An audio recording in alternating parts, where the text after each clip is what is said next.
Hey, Nerferders, I'm Addy Thomas. I am Ben Milton. And, Case, we have you here for a special episode of Certain Point of View. Yeah, I'm so happy to be here to talk about our subject. And today we are doing a review of Infinity War, so just so you know, there are going to be plenty of spoilers. We held back on this review for a little bit. One, because we all needed to process this movie a little bit, and two, we wanted, Thanos demanded our silence, so we wanted to respect we wanted to that. comply. Yeah. Don't forget. Yeah, we didn't want to contribute to the crazy meme culture that immediately popped up with this movie. Right? Although I'm enjoying some of the spoiler-free memes, the ones that are indicating spoilers that are completely out of context, so they don't actually spoil the movie. Yeah, those have been some of the fun pictures ones. of Squidward and Bubbles and right. Yeah, those are pretty funny. Yeah. So before we get into the episode, though, I just want to remind you can go to our website certainpov.com and you can check out all of our podcasts right there. Not only do we have podcasts like Fun and Games with Matt and Jeff and Another Pass with our very own Case Aiken and the Scruffy Nerferders, a Certain Point of View. Woot. We also have some activity happening on Twitch now, especially with Ben. I know Matt every now and then is on Twitch here and there. And obviously he does a lot. And hopefully in the near future I'll be jumping back on Twitch real soon too. Yay! We are building up towards the actually, Ben, tell us a little bit about Extra Life. So November 3rd we're going to be doing 24 hours of game streaming, raising money for children's hospitals through Extra Life. You can find out more about it by heading to our webpage at certainpov.com. Sweet. Again, certainpov.com, all of that's there, social media, and all that fun stuff. So let's get into Infinity War. So this is 10 years. We've been essentially waiting for this moment. Well, a little less than 10 years, really, because our first glimpse at Thanos was back in, 2012 with the first Avengers movie. Mm-hmm. Yeah. So we finally got to that moment. So my impression of this movie is this was a lot more fun than I expected. I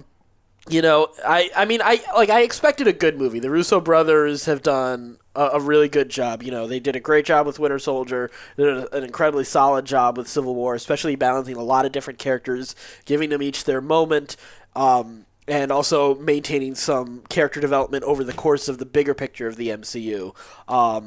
And they do the same here, and there's a couple things. I'm really happy I watched Guardians 2 right before going to see this movie. I think it led into it just perfectly, considering, yes, Thor is a major character and Iron Man are major characters, but Gamora and Star-Lord were really factored into this movie big time. And, of course, Rocket and Groot off hanging with Thor was also a pretty major factor. So I think that really led into this movie pretty well. But I will say, I feel the same way about this movie as I do about comic events. They tend to be a little higher on plot and action and a little lighter on character.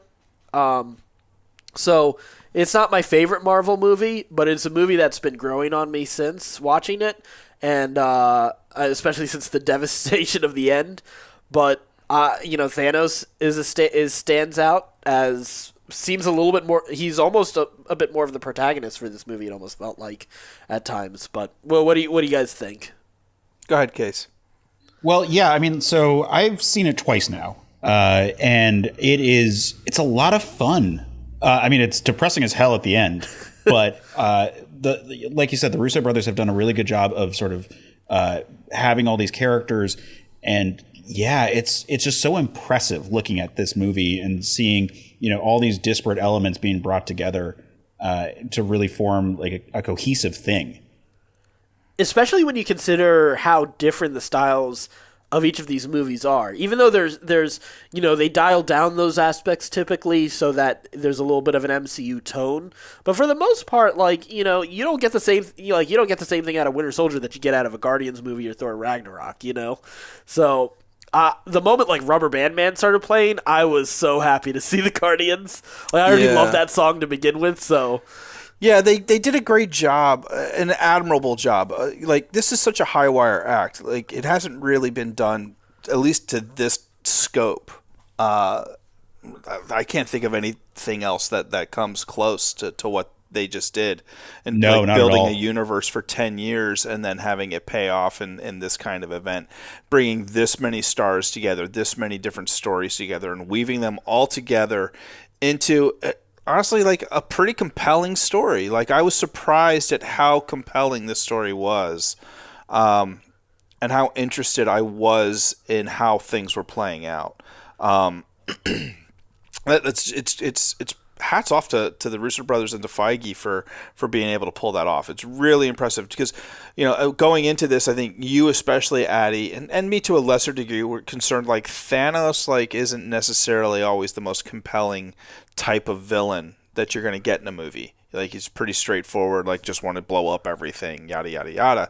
But they actually gave him a story. They gave it heart, and they gave us reason to care. And like you said, I think the real protagonist in this story is Thanos, and I think that that's going to be played out into part 2. I didn't love this movie as much as a lot of people did, but I think that's only because like I couldn't separate myself from the fact that this is a 2-part movie. I've only seen half of the movie. I really want to see how the second half plays out before I say how good this part of it is. Like this was a great first half of a story. I really need to see how the second half ends before I double down and say this was a genius move. So I don't know if I'd like. So yes, it is it's the first half of a 2-parter. They took away the sort of titling it that way. I think more from a marketing perspective than anything else. I went in, and I don't think you went in with any less expectation than I did that this was going to be a cliffhanger ending. Lead into the next one. Obviously since you were alive when Empire Strikes came out. Wow, that hurts. Yeah, I know. Well, so what was your thought coming out of that movie compared to this one? It's hard to tell because I was, 12 or 13 or whatever. But I think that is an important piece. Right, yeah, but no, it is, except for the fact that we're, 40 years or 30 years down the road, and I'm a lot more cynical, I'm a lot more jaded, I'm a lot more experienced about and knowledgeable about what to expect. That's true. So here's my thought with that. And you know what? Actually, let's come back around to that, because that is part kind of built into some of the bigger critiques that this movie gets. Okay. Sort of the nature of this movie and where it fits in with the series and all of that. Yeah. So we'll come back to that. Let's stick with let's stay with the positive for a moment. For sure. Yeah. I'll go a little Joel Osteen today, at least for the moment, and talk about some of our favorite moments. I'll kick it off. I think Drax was easily one of my standout and absolute favorite characters. Not for any sort of development, but he had some of the best lines in this movie, because the standing still moment was easily one of my favorite. But the where is Gamora? Who is Gamora? And I'll do you one better. Why is Gamora? Is easily my favorite line from this movie. He did have some pretty spectacular lines. Everybody, again, it's hard for me to point out individual moments because everybody is pretty much given really great moments to shine and given a couple of good lines to deliver. Well, Winter Soldier and Rocket. Everyone sounds like the character that they are. That's the hallmark of a good comic crossover. Like, it's really easy to do one where they are just filling the role, where Captain America could be any leader type, but no, he feels like Captain America, and the Hulk feels like a strong guy, and Thor feels like a cocky higher power character. They all feel like themselves. It's not just them fitting a niche. Yeah. Right. Yeah. Two standout moments for me are the Battle of Wakanda when Groot's "I am Groot." And Cap because I am Steve Rogers. great line, really well delivered, and that goes to what you were saying, Case, where it just felt like the right thing for the right characters to do and say and interact with each other. I thought that was really good, and then I thought the whole Thor out in space creating the new hammer and everything, that whole sequence, that whole thing felt really, really comic book crossover-y to me, really cool. I felt like he really nailed that part of the story. And yeah, that actually kind of going off of that, that part felt mythic. That part felt like what a Thor movie should feel like, where Thor ties himself to a rocket ship to reignite a star by spinning it around really fast. That is so goddamn perfect for a Thor movie. Yeah. Right? And this is true for each one of their characters. Each one of them existed in a movie that felt right for who they are. Iron Man was dealing from a technical standpoint, but each one was then challenged with like a modification of the reality that they understood before by virtue of Thanos disrupting their play. But they were all approaching it from the standpoint of their character in their type of movie. You know, like, yeah, sure, they toned down the style for each one of them. Like, if you look at the soundtrack list, there's not that many versus like a Guardians of the Galaxy movie where it dominates it. But it still felt like a Guardians of the Galaxy movie when we were with them. And it felt like a Thor movie when we were with Thor. And it felt like a Captain America movie when we were with Cap. Like, it even felt like a Spider-Man movie when we were with Spider-Man, at least at first when he's on the bus. Yeah, well, even when they get on the ship and get Ebony to kill Ebony Maw, like that still felt like a Spider-Man movie, you know. Yeah, I went back and watched Homecoming this weekend, and I was struck by just how well they captured that tone for Spider-Man in Infinity War. When he's on screen, you really capture that character really well. It was also nice to see, at least at two moments, that you got to see the Spidey sense at work. Which we didn't in Homecoming. Yeah, that is still a glaring omission in that movie. I don't think it's an omission. The way they handled it, I think, worked well. Like his hair standing on edge, I thought that was great. Like you get I that don't in think we need to have like a War. big cinematic thing. You don't quite get that in Homecoming. You don't get it. We got that in Infinity War, not in Homecoming. Right? No, we got it in here. Yeah. Homecoming, I'm fine with us not like focusing on it. Like, there's not too many spots where like you would even question it. Right.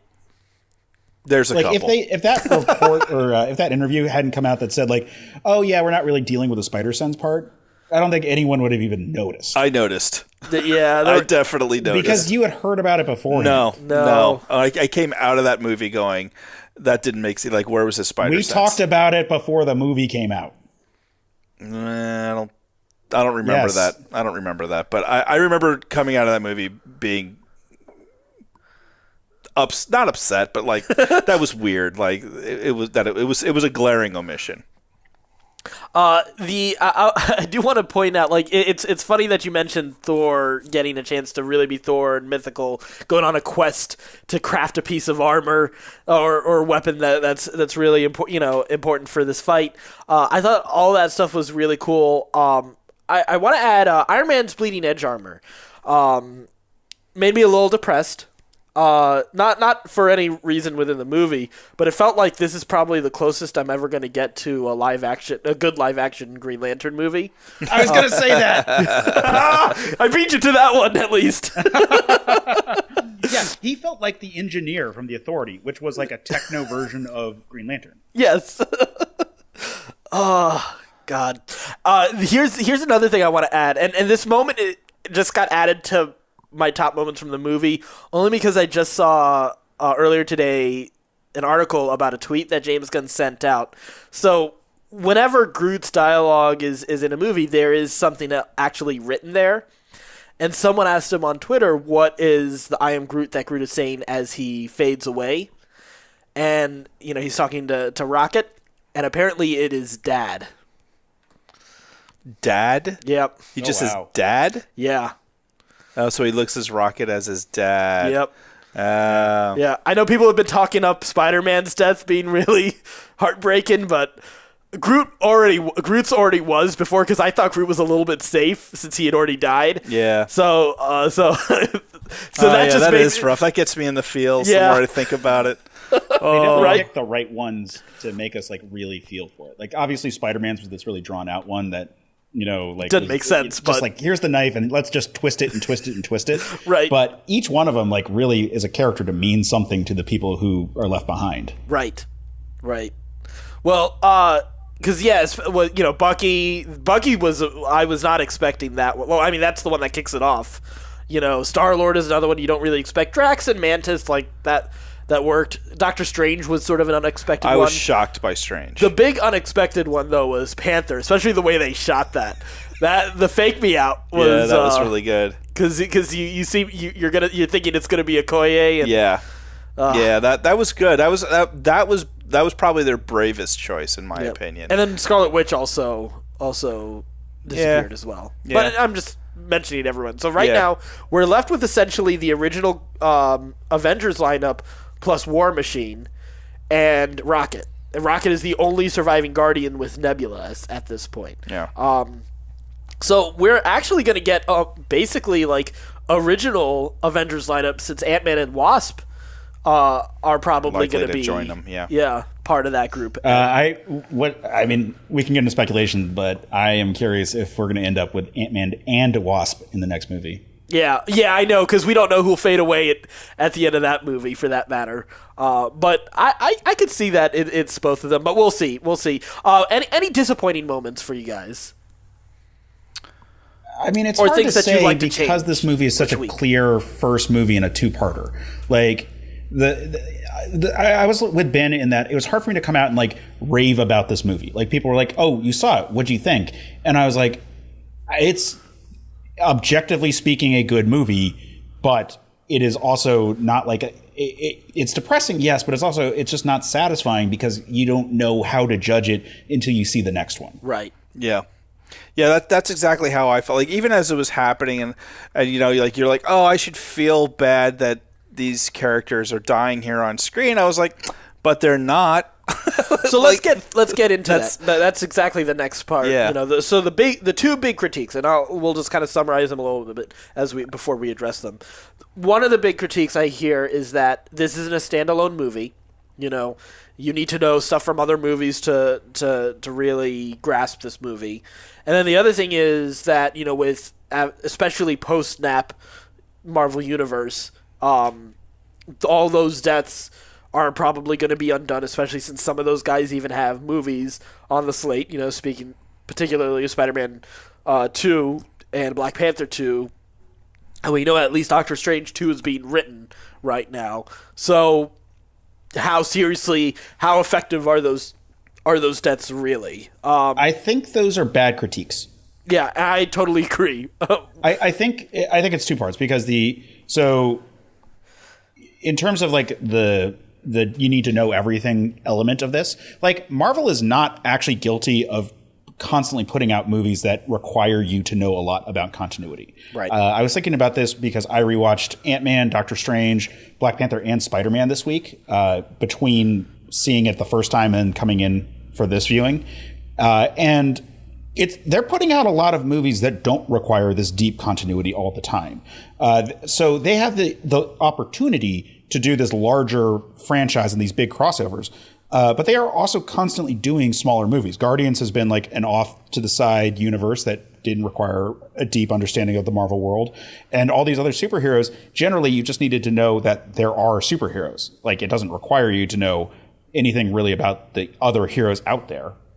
So the fact that you get to a movie where it does require you to know everything is fine, because they are not just doing that. Like, we've got another movie coming out this summer that only really requires you, as far as we know, to know about the previous movie, and it's a direct sequel. And next year we've got Captain Marvel, which takes place beforehand, so I'm assuming that it's going to also be a fairly standalone movie. Like, this is why I think the complaints about, like, Doctor Strange are kind of bullshit, because they say, oh, it's just Iron Man, but it's Iron Man being made 8 years later.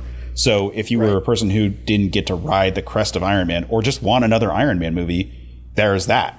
Well, it was interesting because even in the theater, like, there were people who had never seen the first Cap movie because they didn't recognize Red Skull in his cameo. Right. You know? Yeah, there are references to the other movies, but I was it the Wisecrack podcast I was listening to? One of the guys on there had only seen like maybe 2 or 3 Marvel movies, and he went into this movie not expecting much, not even liking it, and he completely understood the plot. He was able to follow everything. He really enjoyed it. Yeah. So I think like that critique of like you gotta know everything about what's happening. Yes, you'll miss some of the inside baseball references going back and forth between the characters, but it doesn't keep you from understanding the basic plot and enjoying the set pieces and the fun of this movie at all. It just adds to it. That's all, in my opinion. I think that seems like a not really just not wanting to like this movie critique. Yeah, and to add to that, like, if there is stuff that you like, so I've also experienced some of these Marvel movies with people who get the sense, like, when the audience reacts because there's something that's a reference to something that's happened before, they feel they're missing out on something. From that perspective, well, yeah, you are, but you also don't watch the finale of a TV series Yeah, and that's an interesting point too, because like this has really changed the way. Well, it hasn't really changed the way cinema has been done. It's kind of going back to a more original way cinema was done, which is more like it's a serial. Right. Like you're getting installments, hour and a half, 2 hour installments every couple months of this ongoing saga story that weaves itself in and out, just like you used to get like the weekly and stories, back in the 30s and 40s in cinema. So to say that, like, and I heard this critique too of like, well, it's ruining cinema. No, it's not really ruining cinema. Like, it's just a different way of storytelling. Yeah. It's a more serialized version of storytelling, and that doesn't mean that it's any better or any worse, in my opinion, than just a standalone 2-hour self-contained movie. Yeah, the ruining cinema one is the really interesting thing, because I've heard that from a number of people, and that was an interesting debate that was on the Wisecrack podcast as well. But independent film has had surge in the 70s and the 90s. It comes and goes. But at the same time, independent film is independent film for a reason, and it's because of a smaller audience that engages with it, whereas big blockbuster movies like this are what people often go for a theater experience for. I think right now, especially in the last 2 decades, I wonder how true this is for the industry or not. I don't know the numbers well enough, the financial state of the theater industry well enough, but there's been whenever I read an article, there's a lot of doom and gloom that people are just not going to theaters as much, and that's also, we have lots of streaming options available too. That factors into it. The quality of TV factors into that. The expense of going out for a night, especially if you have a family. Yeah. It's a lot. So I don't know. It's a weird place to. It's weird to just put the blame on blockbuster movies and the MCU in particular. Like, there's never been blockbuster movies, right? I don't remember a time without them, to be perfectly honest. Well, and also just a key point here is that these big universes are hard to do, and they are expensive to maintain. Like, there's a reason why no one else has really succeeded in doing something kind of like it in the 10 years that they've been coming out. Like, the closest we can come is arguing like Star Wars, which is the same people, even down to the fact that the comics are being made by the same people. Absolutely. People, it will always be easier to make one movie than to make 19 movies. Absolutely. Right. Yeah, and have them all make sense. Yeah, what they've done is really, really impressive, and I don't think there's a great argument that there's anything negative coming out of it. I mean, it's great storytelling, it's great acting, it's putting butts in seats in movie theaters. It's all pretty good. Like, is it the greatest thing I've ever seen? No. It's not Citizen Kane or anything like that, but they're better than they have to be. That's for damn sure. Like, they're putting some effort into these stories. They're making us care about these characters, which is more than I can say for most movies, to be honest with you. It's funny. I saw someone really backlashing to the idea of, like, everybody's saying, well, it's better than what we'd expect them to be, and that's, like, we deserve better than that kind of evaluation. And, like, here's the thing. Like, okay, yes, that seems like a crappy comparison to give, to just say, oh, it's better than it could be. But that's, again, like, that comes to this movie not having a definite conclusion yet. But it also is, here's the thing. Even, let's say I never get to see the conclusion of this series. I still felt connected to the characters, even if it wasn't the most amazing character development I've seen in the Marvel Universe so far. I still felt things when things happened to certain characters. I felt like I did feel Thor's loss, and I was cheering for him when he got back onto the battlefield. Like, that is... I never thought Thor's big moment in a movie would ever be anything I cared about. Like, he like, of the Avengers, all of a sudden I feel like Thor is my favorite Avenger, which is never something I would have expected to say. It's a big turnaround for him. Gives a lot of, has not just like even the like the budget in terms of credit for good Thor moments, but this is finally building and elevated putting them in the him into it's back in the conversation. Right. Yeah. And the Guardians I already loved, but the Guardians are so key to this movie. So let's veer the discussion a little bit into the other big critique, and you guys kind of talked a bit about not being able to evaluate this movie as much as you'd like to, based on this. But the idea that you don't feel the deaths are permanent, and I don't think any of us feel that way. I was thinking about that again over the course of the week. Mm-hmm. So the interesting thing about the Marvel movies is that this is an opportunity with each one to do something that movies haven't really been able to do before.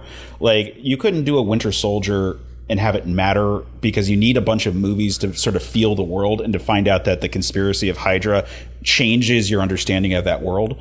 Like, the Avengers mattered because it's the first time we got a bunch of characters from separate movies all to be together, and it felt cohesive and coherent, and like that each one of them made the other ones better. That you get to finally with this one where you have 18 movies leading into it. And we've seen character deaths. We've seen loss before. We've had all these things that are fairly common in movies. But, it took a while for them to get to the point where we had a superhero versus superhero fight. We had the Iron Man versus Hulk fight was first. And then, not counting like small skirmishes in the Avengers. Right. And then getting into Civil War, that took a while to get to them to the point where they were doing a trope of comic books where superheroes all just have to fight each other. Yeah. This is the first time we've gotten to that big super world-ending stake, but in comic books that it's always going to get reset somehow. Right. Yeah. Like, I'm fine with them doing, it'd be a problem if they did this all the time. Yes. But as far as we know, they've got one movie where half the universe dies, and there's no way they could not reset it. Like, unless they really want to get into this strange dystopia about like what the world is like after half the population is gone. And then this turns into Left Behind or The Leftovers or some weird shit like that, which they're not going to do. Avengers Left Behind is the title of Avengers 4, guys. You heard it here first. Well, this is their opportunity to one time and have it really matter, do a trope from a comic book and bring it to life on screen. Just the same way that they had that opportunity with Iron Man to show a really cool man in an iron suit kind of concept in that first movie. And like, if they didn't succeed beyond doing Iron Man and the Hulk, they were like, we did a really good Iron Man and Hulk movie. Like, this is their opportunity to do that, like, crazy big bad guy. The stakes have never been higher. And like, for the characters in the universe, that is absolutely true.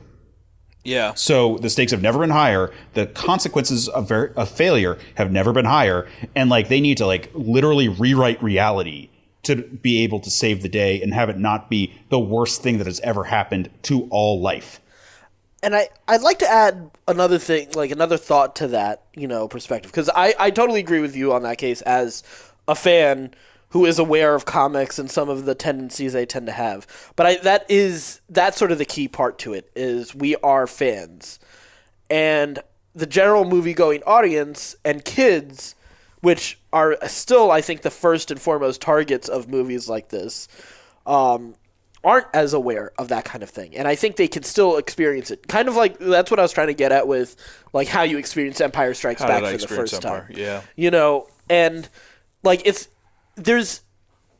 hard to develop everything for a jaded audience and an audience that knows seen it all. Yeah, that's seen it all, and that is as well watched as we are. Especially as people, like, here's the thing, like, the fact that we know the upcoming slate of movies, that's not a general audience thing at all. Like, that's almost unfair in a sense to say, like, right. Okay, like, we know Spider-Man 2 and Black Panther 2 are going to happen. Like, I've heard a lot of people... Or even recognize that it was Captain Marvel that Nick Fury was contacting at the end of that scene. Exactly. But, and I've heard people say, like, oh, of course Disney's not going to destroy characters like this because of the money that's involved. And that's fine. Of course, yes. We're old enough to understand that. But a kid who's seen this in the theater doesn't know that. Well, not even kids. Like when we went and saw it opening night, there were some people nearby us who were just like blown away. Right. That so many people are like, what is happening? I can't believe it. Like visibly upset. having fun and enjoying it, but like still like I don't understand how you killed Black Panther. Like you just had the biggest movie ever. It's still in theaters as I'm watching this. Oh, my second viewing, I was a little worried that there might have been a race riot on that one when T'Challa. I'm surprised T'Challa there hasn't faded been away. more blowback from that, to be perfectly honest with you.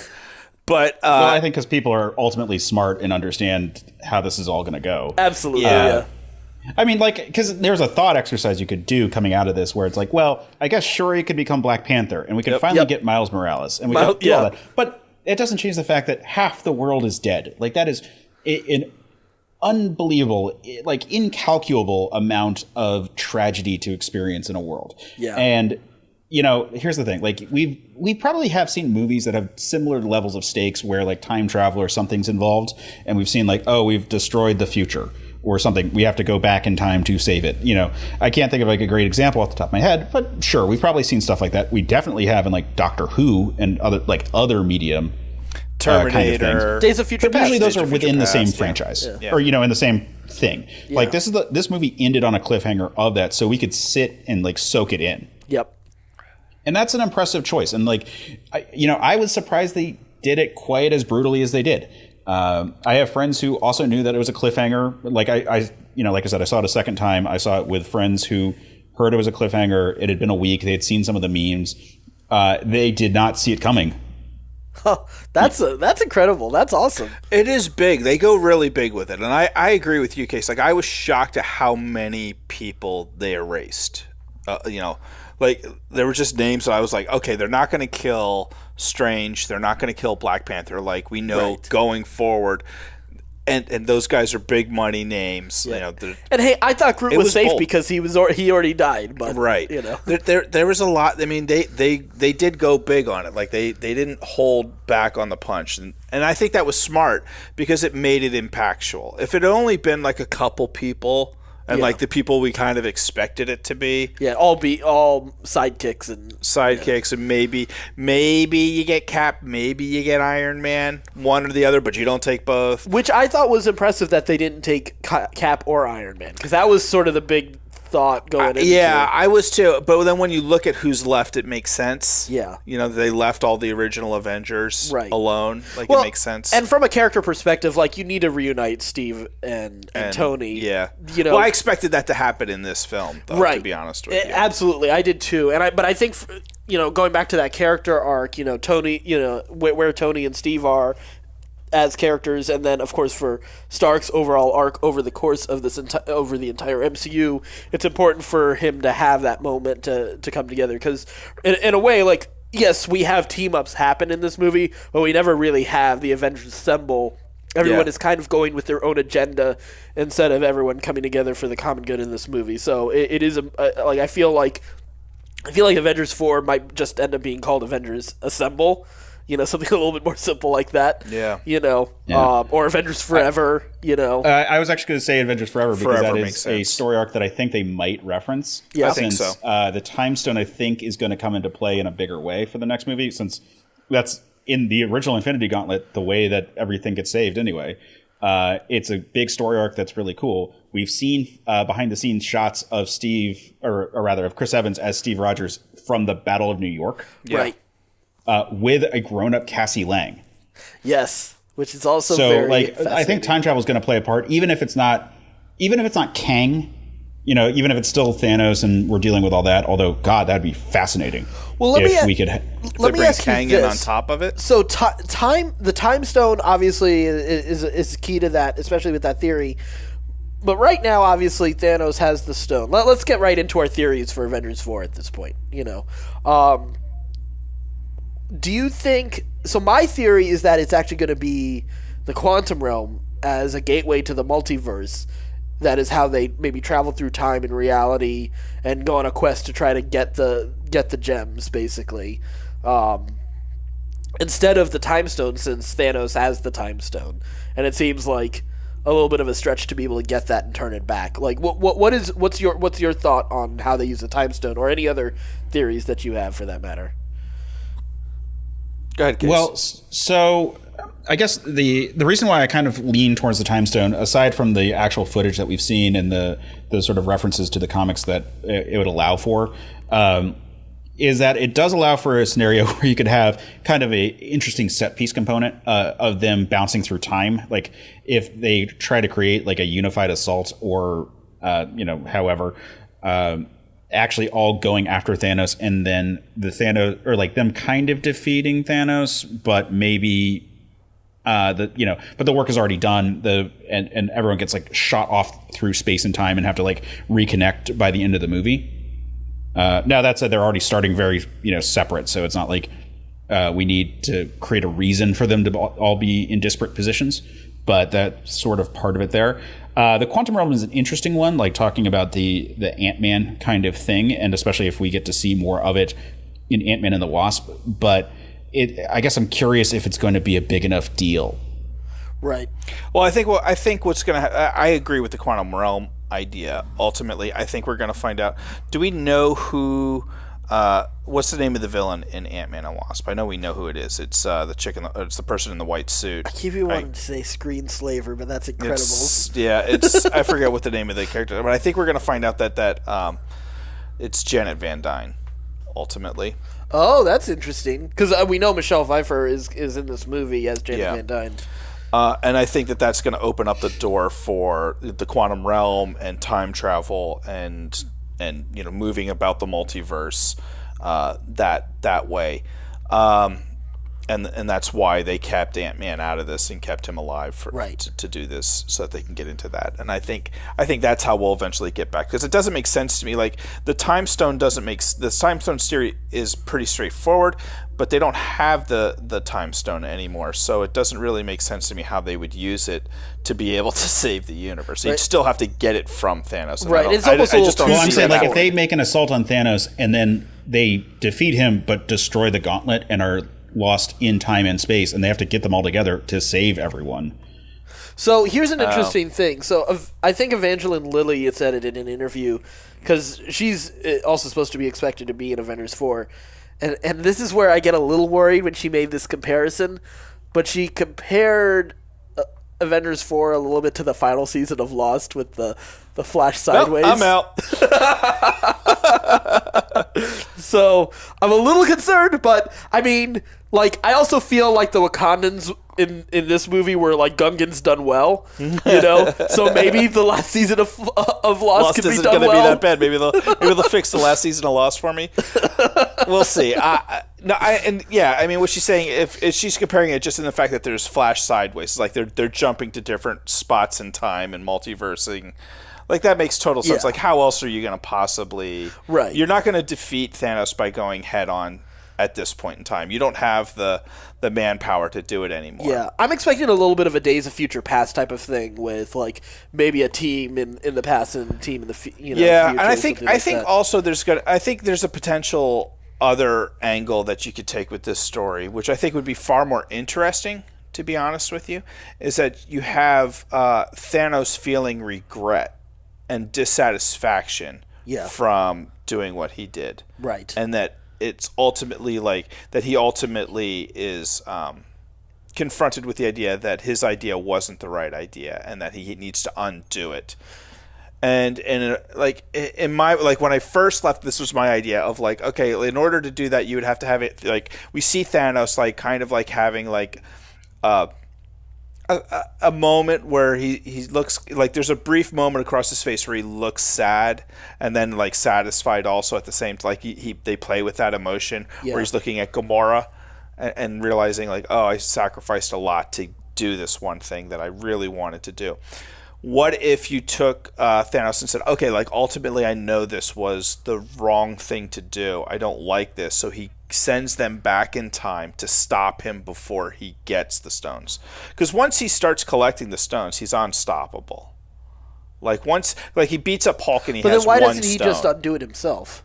Because he doesn't have the willpower to do it, which is what leads him to make that decision ultimately. See, that seems a little It's convoluted. Yeah. But I feel like that devalues Thanos as a villain if he does not have the willpower strong enough to do that. To undo what he especially wants. to see it out in a way that actually kind of matters. Like his whole argument about about Gamora's world is that it's now like a paradise, but like that takes years. So it would be unless like we open the movie with a really big time jump forward, which I don't think we've seen anything that kind of indicates that.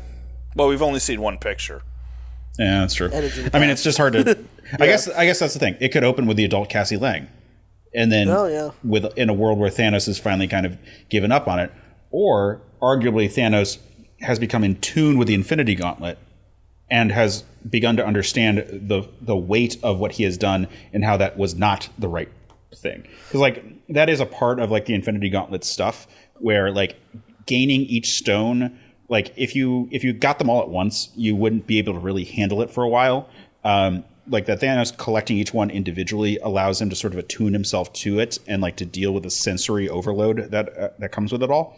So it's questionable if Thanos, in eventually having time spent with the Gauntlet, begins to see the world from a macro perspective in a more enlightened way than he understood it before. Yeah, I don't know if I totally feel the. But think about it. They've really established him as the protagonist, though, of this movie. Like his arc is the most important arc of this movie. Of this one, but I also think so. But before I get to that, I'm not crazy about like his losing the will to live with his mission idea. But like I feel like that the only way that's gonna happen is if like he and Tony have this conversation and we find out like Thanos' mom's name is Martha, and like they have a real moment to connect with each other. I still think Iron Man's arc is gonna guide this, which is it goes to the conversation he has when he almost like I guess misses the Tony's vital organs conveniently, but the whole idea of like he has respect, he knows who he is. And I rewatched the vision that Stark has in the beginning of Age of Ultron, the one where he sees like everyone dead on the stairs to Thanos' throne, basically, and he sees that invasion that's happening of Earth. And I was wondering like, a lot of that, like because Captain Marvel is actually in that scene. Like you can see, like you can't see her face or anything, but she's in like that group of dead Avengers, and I don't believe for a second like the plans go back as far as Age of Ultron, but it'd be interesting if we get a recreation of that scene to some extent, and I wonder, and this I think might be too far, but do we get Stark completing his arc? I think that happens. But to what extent? Like, do we see Stark have to make a major decision where he either, as the futurist, like Thanos, because they both kind of are these futurists who've made questionable, Tony's made questionable decisions already in this timeline. So, do we see him tempted to make the wrong decision? Not maybe for a different end, or does he make the right decision? I feel is more feels like a little bit more of an idea to guide this movie so that there's real consequence for these characters, if that makes sense. Just because that seems to be the Russo brothers' style with what they do with these characters, is what does it mean for like Cap, this man out of time, and Winter Soldier, to like challenging his idea of the government and its role. Stark he has his whole world turned upside down, and Cap has his world turned upside down against each other in Civil War. So I feel, and in this movie, I think what guided it was you have Tony feeling a sense of responsibility, dating back to what happened with the Avengers and the PTSD he's struggled since Iron Man 3, like all that has guided his decisions to where he's come now, which is why he's so resolute in his decision to get on that ship, because he understands like this is the moment that it's all been leading up to. But it's such a individualistic view of that, which led to some of his mistakes and to some of the conflict between each of these characters. So what does he decide to do out of that? I don't have any answer as far as the theory is concerned, but I do think that is a little bit more of a guide to the decisions that these characters might take, is as opposed to, you know, like, okay, what are we doing plot wise? Like, I mean, sure, I'm expecting some degree of time travel and maybe travel to multiverses, and that this is going to have effect and ramifications for the future of the MCU. Like, I totally think, like, Captain Marvel having to enter this fight is going to open up the vulnerability to the Secret Invasion and other threats that might come down the road, and maybe leading up to a big Secret Wars in Phase 5 or 6 or something like that, you know? So, yeah, I don't know where I was going with all of that, but that's sort of my thoughts. I think it's important. Yeah, I mean, I think Tony has become, you know, the center through line for all of this, and I think it'll end with Tony and his decision on how to deal with all of this. Yeah, and how Thanos fits into that. I don't think there's really any question about, like, is Tony going to do the right thing? So what does the right thing mean, though, in this case? Like, is it going to mean, like, because I don't think he's going to be like, yeah, let's destroy 3/4 of the universe, guys, you know? But, like, does that mean he might do something? I don't know. Like, I don't have this idea fully formed. I don't know. What do you guys think? I don't think that there's...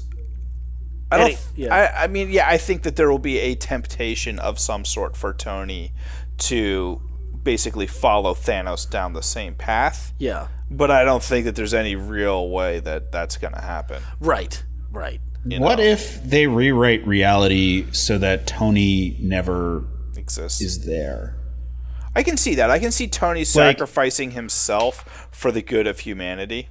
Yeah, I mean, but the thing is, like, Tony, we know, would sacrifice himself. Like, we've seen him being willing to die. Yeah. I wonder if the challenge for Tony, and if Tony is the real linchpin of this arc, is if the challenge for him is to exist, or is to remove his place from existence. Like, Thanos says, like, I hope they remember you. And I wonder, like if the Infinity Stones were removed from play, period, I don't know if Iron Man would ever exist. I mean, we've talked about this where I kind of thought it was established and then realized it might be more just headcanon, that the arc reactor is based on, like, the Hydra tech with the Tesseract. And you could argue that potentially that if they never encountered the Tesseract in the first place, that Howard Stark would never have gone down the path to become sort of like a bigger player in the government and not just like a weapons manufacturer. Like, Howard Stark grew a consciousness because he had to deal with Captain America, and he had to deal with Hydra. And I wonder if the Infinity Stones being removed from play ultimately creates a path where Iron Man was never born. And this is how we get that alternate reality where the X-Men are around and where the Fantastic Four are around. And sure, Captain America is still around because he would have been created anyway. You know, it was more desperate because the Tesseract existed, but he would still exist as a result. And now a lot of factors would still be in play, but that Iron Man specifically wouldn't be. And that Tony has to make the choice to remove his own legacy and let the world play out without him trying to play God and control it. That's a really interesting idea. Yeah, that makes the most sense to me. Yeah.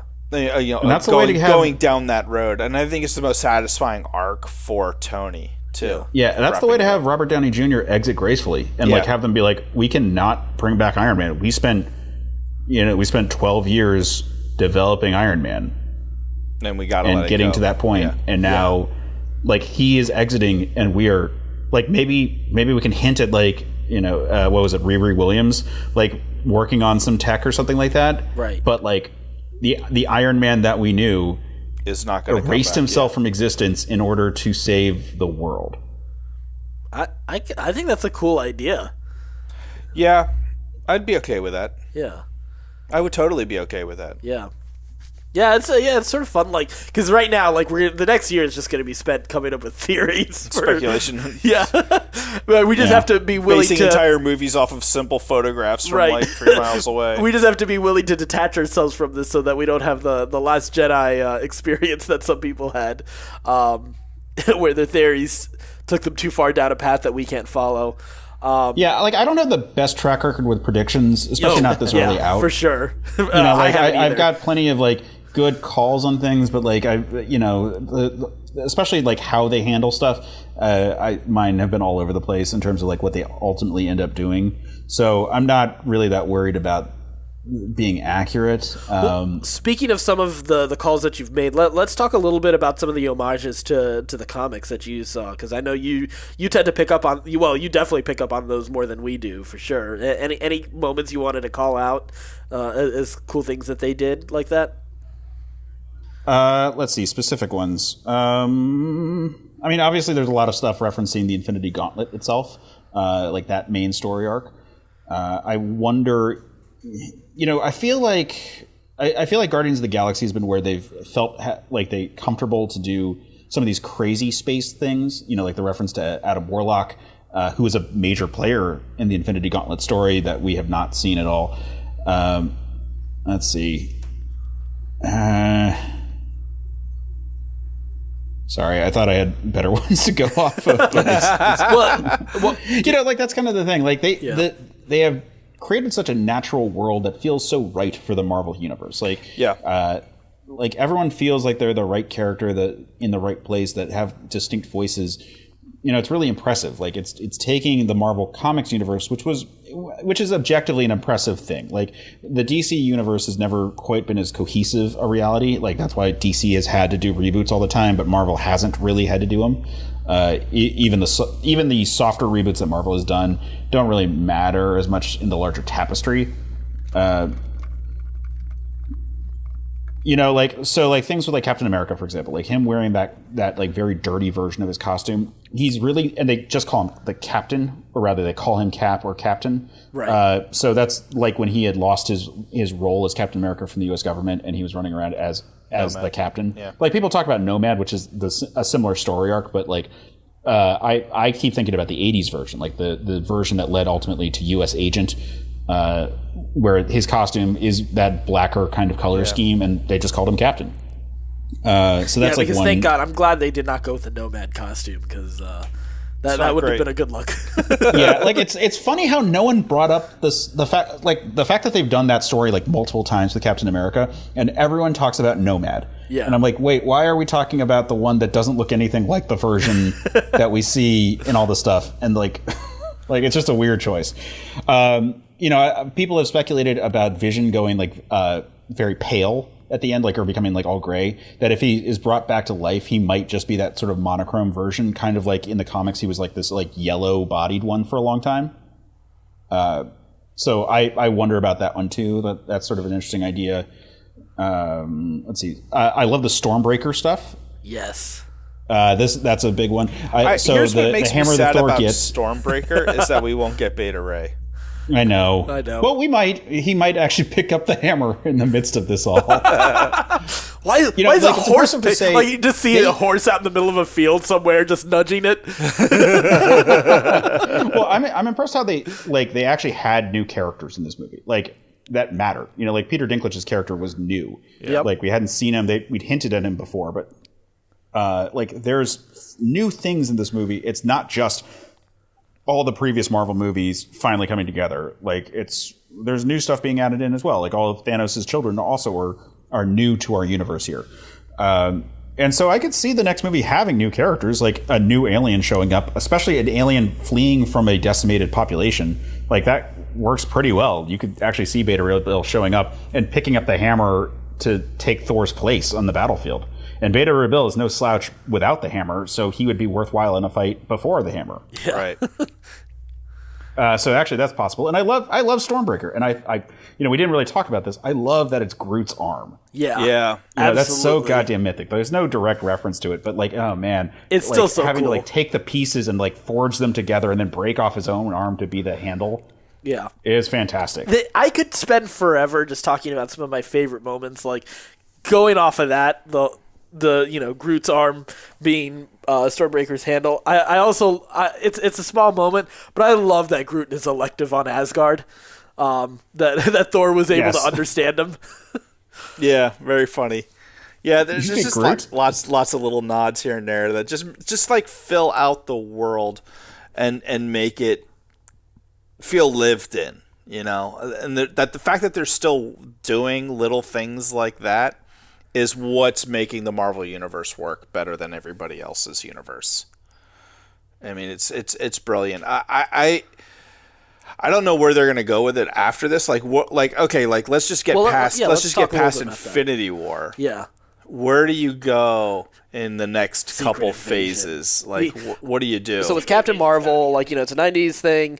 Kree and Skrull. The Kree and Skrull are, at the very least, the Kree are part of it. We know Ronan, the Accuser's in it. We know Korath, Jimon Hunsu's character from the first Guardians movies in it.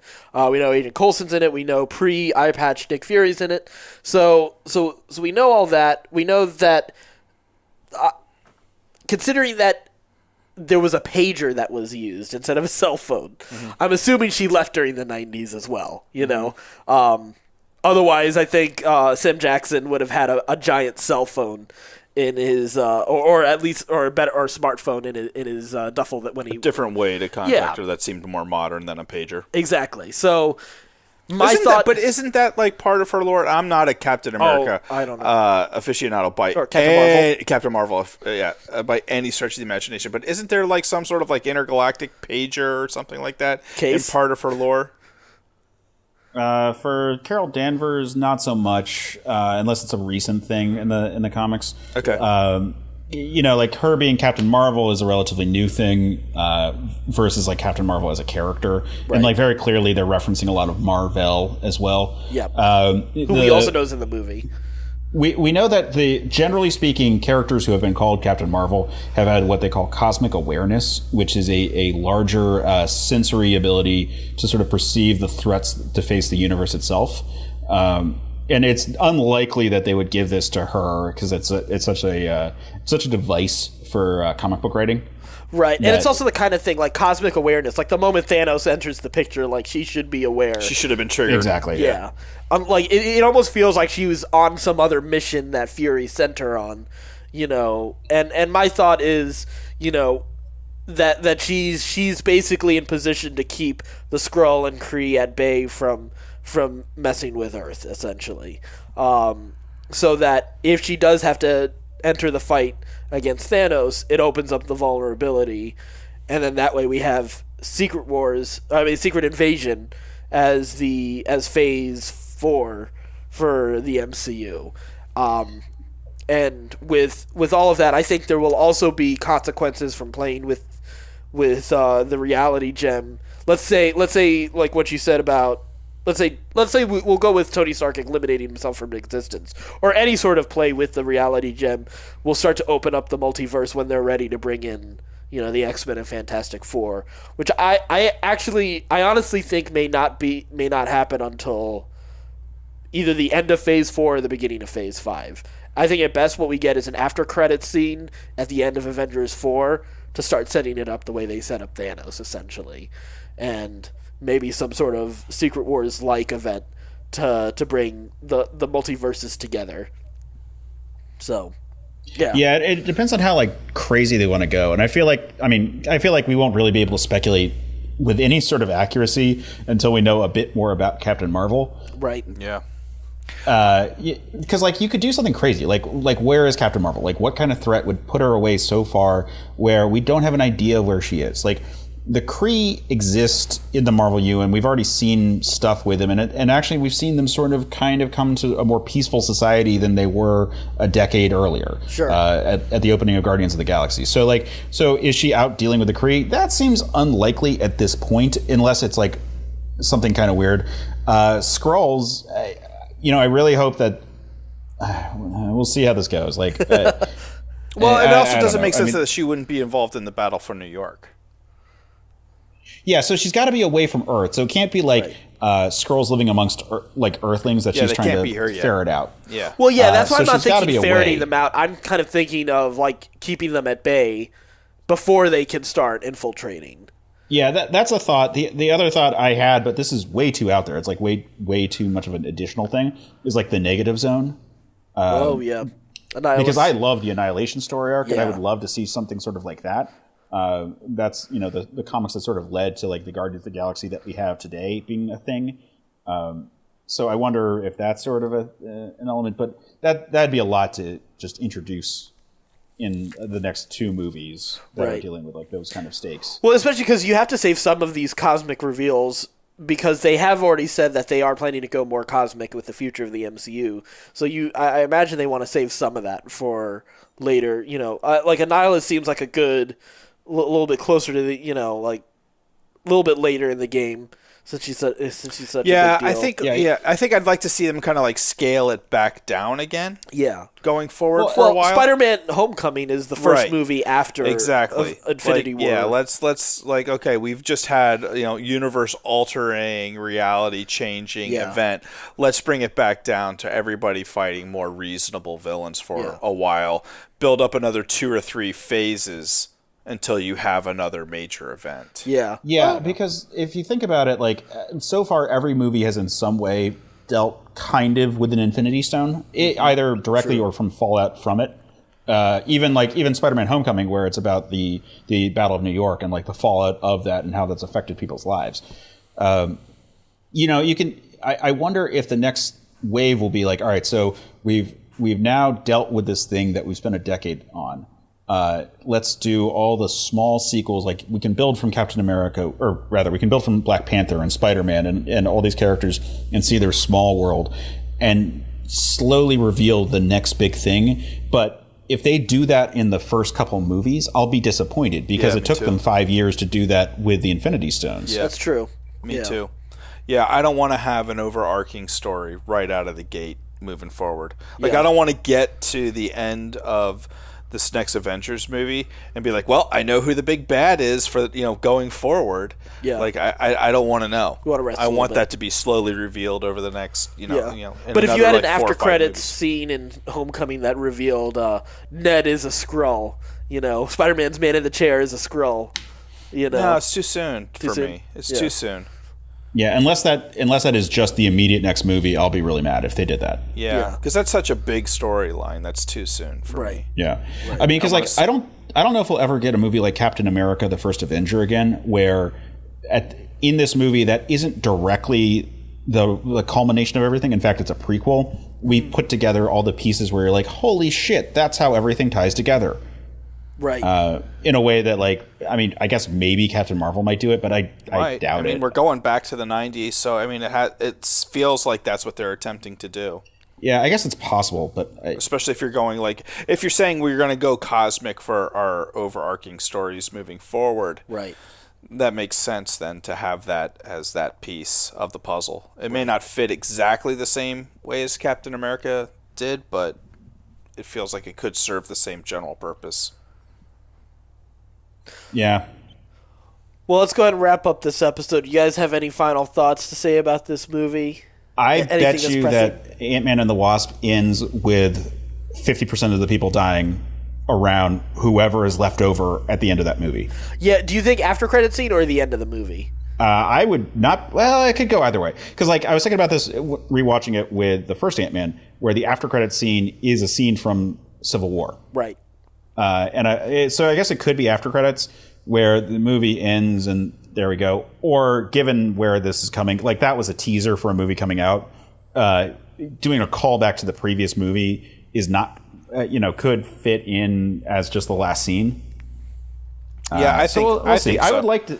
I would love to see them both survive, but I feel like it makes more sense just to kill Ant-Man and have the Wasp be there for the end of the movie, or like for the next movie, or like the next Avengers movie. I think both of them are going to survive, but I mean, I expect like Michael Douglas. I think Hank Pym.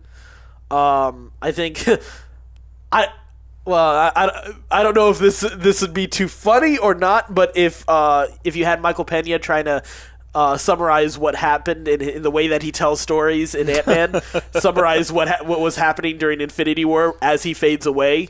No. That's ridiculous. No, that doesn't work. That doesn't work at all. No. Yeah. No, that's too much of a tone shift right there. Yeah, exactly. I think that I think we're going to be surprised how integral Ant-Man and the Wasp story is on how we beat Thanos. I think everybody has been really focused on like the Captain Marvel side of it. Oh yeah, I do agree with you. But it's I gonna play a bigger think role. that really the keystone is going to come out of what happens in Ant-Man and Wasp. With the quantum realm especially. Yeah, I agree with that as well. I mean, it was such a. I mean, they pointed out that Ant-Man and Hawkeye were not house arrest, players in this first one. That it just feels like it kind of feels like they're going to need like they have a bigger role to play. They have a bigger role to play, and it feels like not a complete misdirect because I think Captain Marvel's going to be a huge deal. Absolutely, but it feels like a misdirect to have that as the end credits scene versus what's going to happen in Ant-Man and Wasp. So here's the thing that I think, Case, you might be able to. I know I said we were going to wrap this episode up, but so one of my theories, that I very quickly moved on from, was that maybe you have, is it Eitrig was the name of the dwarf that Peter Dinklage plays? Yes. Thor says that humans can't wield any of this, any of the armor or the, weapons that he would craft. Do you think that that's definitely a thing that, like, let's say Iron Man and Eitrig work on creating a new Iron Man suit that can wield the Infinity Stones? Do you think that's a possibility? Not only would I think that's a possibility, I have speculated on that both for just general Iron Man stuff, and then thought, man, that'd be a really cool video game if Iron Man went around collecting the Infinity Stones to power his armor. So I do think that's a possibility, and I do think, considering that we so undervalue how amazing Iron Man is sometimes, sure. Maybe he's not actually making an artificial Infinity Stone by creating his arc reactor. Maybe he didn't use Extremis on himself, but he is still the brain that created the ability to have a suit of armor that has lightsabers pop out of it, just appear around him at will. Yeah. Well, and so the other thought is, what if each of the major Avengers has to wield a weapon with one of the stones on it? I mean, that's a possibility. That is very much like the old Infinity Watch team that used to have Drax and Gamora on it, each respectively having an Infinity Stone. Right. Sure, it works fine. I guess you could argue, Vision having the Mind Stone, Hulk having the Power Stone. Thor. I guess Thor would have the Space Stone given his teleportation abilities. I think it starts becoming a stretch because they don't feel quite as natural. Right. But, right. I don't know. So, well, we got some ideas. Let us know if you have any theories, any losses that hit you a little harder than most, any moments that you enjoyed. You can let us know on any of our social media. You can find all of that, though, on our website, certainpov.com. And until next time, stay scruffy, my nerf herders. I just want to say that Avengers Infinity War probably more than anything else confirms my whole point that the Mind Stone being in the damn staff in the first Avengers was the dumbest goddamn thing ever. Why would he send it away when he's trying to collect it all? It doesn't make any sense. Let's have a super robot guard it.